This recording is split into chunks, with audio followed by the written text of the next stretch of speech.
Hola, buenos días estudiantes de noveno año. Hoy miércoles 16 de diciembre, un día más para ser bendecido por Dios Padre en este gran día. En nombre del Padre, del Hijo y del Espíritu Santo. Amén.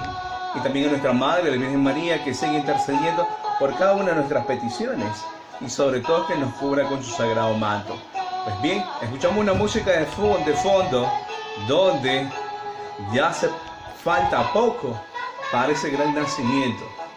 Entonces, seguir abriendo sus corazones para que sigan preparándose y el niño Dios pueda nacer en nuestros corazones.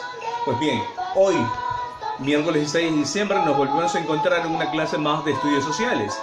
Podemos observar en la gráfica de la pizarra la crisis económica, la crisis de 1999, el salvataje económico y la solvencia económica.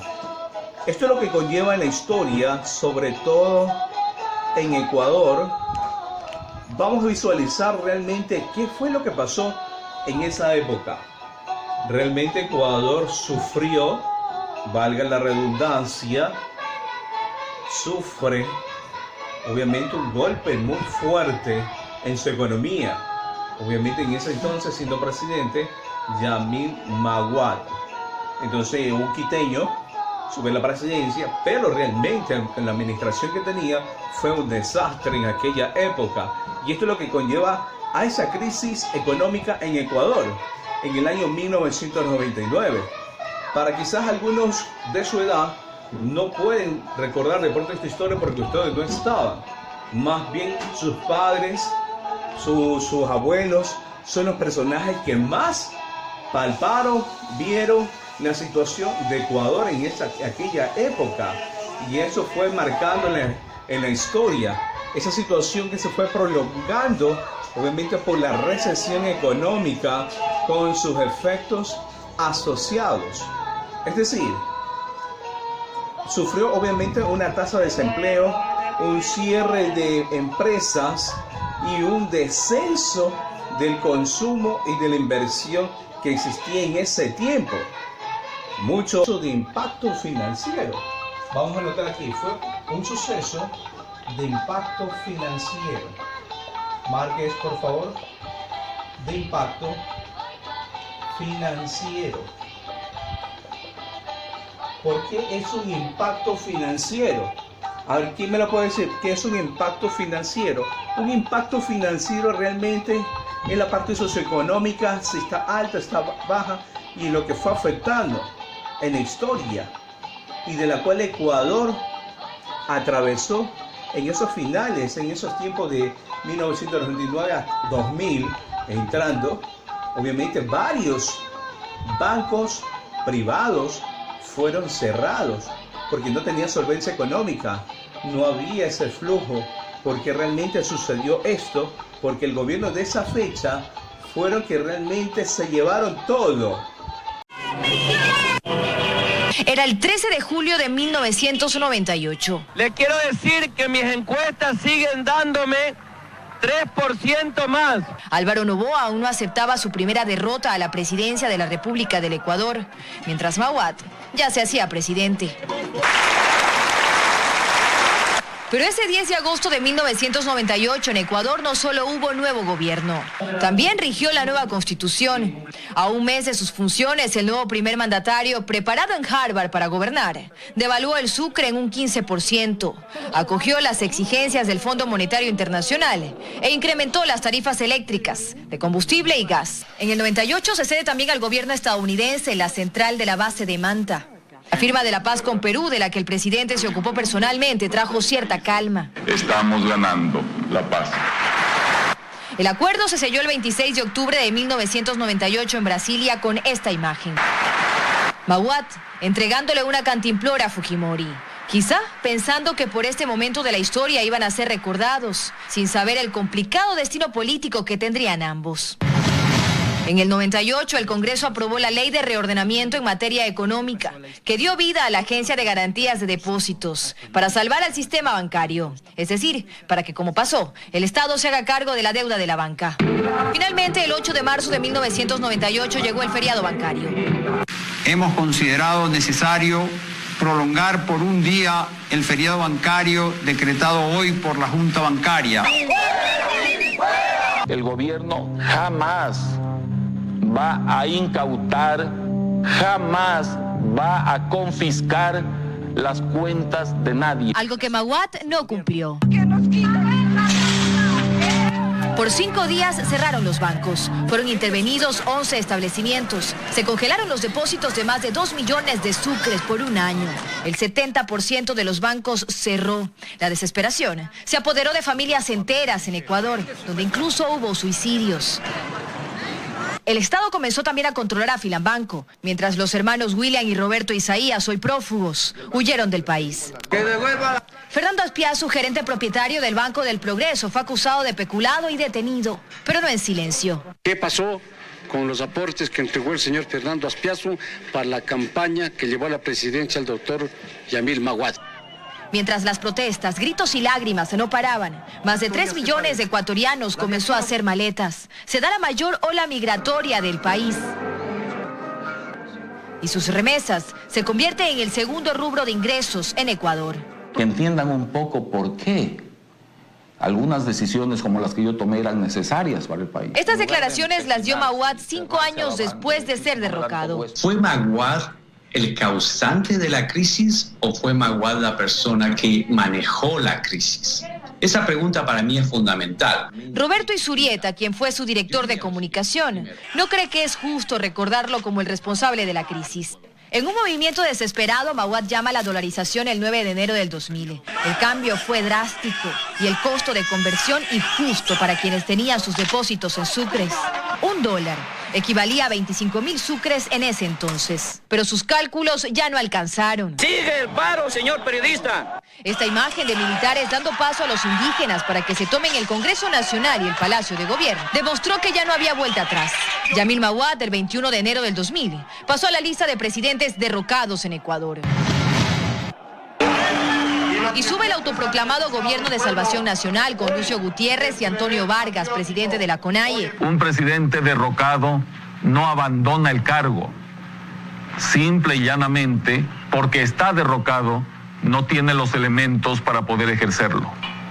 Y esa es la verdad. Y fue el general Carlos Moncayo, hermano de Paco Moncayo, quien fue a decirle la clásica frase al presidente Yamil Maguad: las Fuerzas Armadas le quitan el respaldo, señor presidente Yamil Maguad. Y en ese momento se cayó el presidente Yamil Maguad, no fuimos nosotros. Esa noche hay triunvirato en Ecuador, pero después el vicepresidente Gustavo Noboa asume el cargo. Hoy, 19 años después, Noboa niega haber sido un vicepresidente conspirador. Se declara inocente también del feriado bancario y de la dolarización. Yo me sentí lastimado, pero agradecí a Dios no haber conocido nada. ¿Sabe por qué? Porque no fui cómplice. Y esa es mi felicidad más grande. Sin embargo, mantuvo las medidas económicas de Maguad. Gustavo Noboa logró la renegociación de la deuda externa, pero aumentó las tarifas de transporte público. Se hablaba incluso de un aumento del IVA que finalmente no se dio. La presión por parte de movimientos indígenas fue más fuerte. Gustavo Noboa también intentó privatizar las compañías telefónicas y eléctricas. Pero pese a la presión económica y por la presión social, esto no se dio. Hoy se alegra, ¿por qué? Porque si no, hubieran dicho que eso había sido inmoral y yo estuviera capaz en la cárcel. Pero la historia de Gustavo Noboa no se cerró cuando dejó de ser presidente. Solo 6 meses después, estaba pidiendo asilo a República Dominicana. Fue acusado del pago ilegal de $48 millones de bonos globales de deuda externa del año 2000. En enero del 2013, Ecuador tiene ya nuevo presidente. Lucio Gutiérrez llega al poder con el apoyo de movimientos de izquierdas e indígenas. Pero pronto observan ciertas contradicciones. Hace un pacto con el Partido Social Cristiano y firmó una carta de intención con el FMI. Hubo también aumento en el precio de los combustibles. En diciembre del 2004, convocó a una sesión del Congreso para renovar la Corte Suprema. Todos los magistrados fueron destituidos. Ya en el 2005, Guillermo Castro Dájer y su Pichicorte anularon los juicios en contra de Abdalá Bucaram, Gustavo Noboa y Alberto Dajic. ¡Abdalá vuelve a su patria! El retorno de Bucaram, los ofrecimientos incumplidos, además de las contradicciones de su gobierno, cultivaron aún más a un movimiento ciudadano que apareció en abril de 2004. Eso es lo que hacen estos forajidos. La multitud hace su reunión. Son los mejores. Pero el pueblo se ha prendido Y se convierte en el primer movimiento ciudadano del país, que por primera vez no está encabezado por movimientos indígenas o de grupos militares. Y en medio de la multitud también se divisó por primera vez a Rafael Correa. Pero respaldado aún por las Fuerzas Armadas, Lucio Gutiérrez declaró estado de excepción. Declárase cesantes los magistrados de la actual Corte Suprema de Justicia. Bucaram debe volver al exilio a Panamá, pero nuevamente la suerte estaba echada. El 20 de abril del 2005 las Fuerzas Armadas le retiraron su apoyo y queda registrada su ida de Carondelet. Se va Gutiérrez. Se va Lucio Gutiérrez, señores. Gutiérrez sale por los techos a bordo de un helicóptero del ejército. Mientras, en Ciespal, el Congreso Nacional comenzaba a escribir la otra parte de la historia. Dayana Monroy, 24 horas. Todo Guayaquil. Ahora restringido, ya no se puede ir hasta el último piso y participar y ver esa belleza de Guayaquil que tiene, sobre todo toda la perla del Pacífico.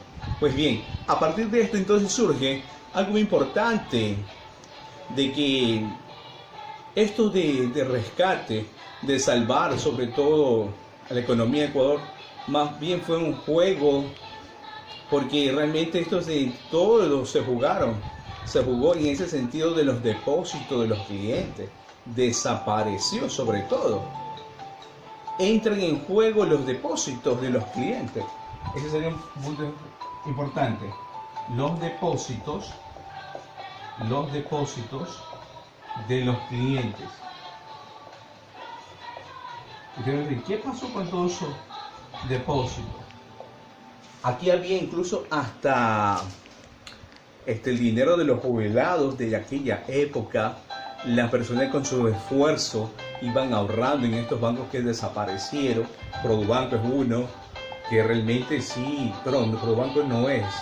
La Previsora uno, hay otro, el Progreso, que ahora lo utiliza el edificio, algo del Estado, el gobierno, lo utiliza este edificio. Y de ahí muchos bancos realmente desaparecieron, porque realmente los dueños se llevaron todos los depósitos que existían en ese entonces. No hubo ese respeto hacia los clientes. Por eso muchas personas murieron, incluso de la tercera edad, que se jubilaron y fueron a depositar todo su esfuerzo de años y perdieron realmente. Y esto lo conlleva realmente a no era tan seguro. No era tan seguro esos ingresos. No iban a completar ni a salvar las bancas privadas. Era imposible. Por eso surge ahora la parte de la deuda externa para solventar. Te voy a decir, pero esa deuda externa la venimos arrastrando hace tiempo. Sí, es verdad, la venimos arrastrando hace tiempo, ya que varios gobiernos siempre recurren a la inversión extranjera para que realmente se vean y se generen obras en nuestro país. Y realmente algunos me van a decir, pero profesor, si realmente lo que se generó obras fue en el gobierno anterior. Sí, es verdad, porque sí supo o manejó correctamente los recursos que ingresaron para eso poder dar mejores soluciones, mejores obras, mejor empleo. Hubo esa canalización. Por eso fue uno de los países más vistos en Latinoamérica y en Europa, sobre todo, por el desenvolvimiento que tenía ese presidente. Pero en el actual que tenemos, realmente cero obras, no hubo nada, absolutamente nada, porque el disparate de aquí para allá, ¿quién era culpable? En fin, los dos son culpables, realmente por el que hizo esto, por generar, mientras el otro esperó que se devuelva todo, pero si no hubo nada. Y esto es lo que genera en un país que realmente una suma de deudas, seguir sumando, y ese seguir sumando, Ecuador se sigue endeudando, y como precio principal, como contraparte, listo, presto esto, pero ¿qué me dan a cambio? ¿Y sabe quién es el que genera ese dinero? Estados Unidos. Por eso estamos todavía inmersos en las manos de Estados Unidos. Por eso como pago sería siempre tener siempre como poder las Islas Galápagos. Y esa es la que siempre Estados Unidos ha querido, mientras que China también quiere las Islas Galápagos.